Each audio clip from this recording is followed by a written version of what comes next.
இந்த ஆரியராஜாங்கிறவர் ஒரு நாட்டுல ஆட்சி செய்திருக்கிறார். அவருடைய கிரீடமானது ஒரு ராஜாவுக்கு முக்கியம். அந்த கிரீடம் வந்து காணாம போயிருது. இரவு முழுவதும் ரொம்ப மனசு சஞ்சலப்படுறார். நம்ம ரத்னகிரி சிவபெருமான் அவர் கனவுல போய், நீங்க இங்க வாங்க, ஐயமலைக்கு வாங்க, வந்து இந்த கொப்பரை இருக்கும், இந்த கொப்பரையில வந்து தீர்த்தம் காவேரில இருந்து நடந்து கொண்டு வந்து கொப்பரையை நிரப்புங்க, நிரப்பி முடிச்சோடனே உங்களுக்கு கிரீடம் கிடைக்கும் அப்படின்னு சொன்னோடனையும் இந்த பிரார்த்தனையை நிறைவேற்றிடலாம் அப்படின்னு இங்க வர்றார் தன்னுடைய பரிவாரங்களோடு.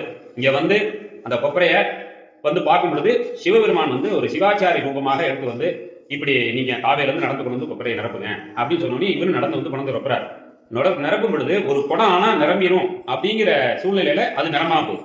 ஒரு குடம் ஊத்திரமா இருக்கு, நிரம்பா. அப்படியே பார்க்கும்போது ஏதோ மாயாஜாலம் பண்ணி சொல்லி தன்னுடைய சிரசை எடுத்து அவரு சிவாச்சாரிய மேல வெற்றேன்னு சொல்லி வச்சோன்னையும் அவர் வந்து சிவலிங்க ரூபமாக ஐக்கியமாயிட்டார். சிவபெருமான் தானே அப்படி வந்தது. அப்படி ஐக்கியமானோனையும் சுவாமி சிரசு வந்து ரத்தமா வருது. அப்படியே அவர் பொழுது ஒரு சந்தனம் அரைச்சி வச்சு சுவாமியை பிரார்த்தனை பண்ணியோனையும் காவேரி தீர்த்தம் நமக்கு அபிஷேகத்துக்கு வேணும் அப்படிங்கிறதுக்காக தான்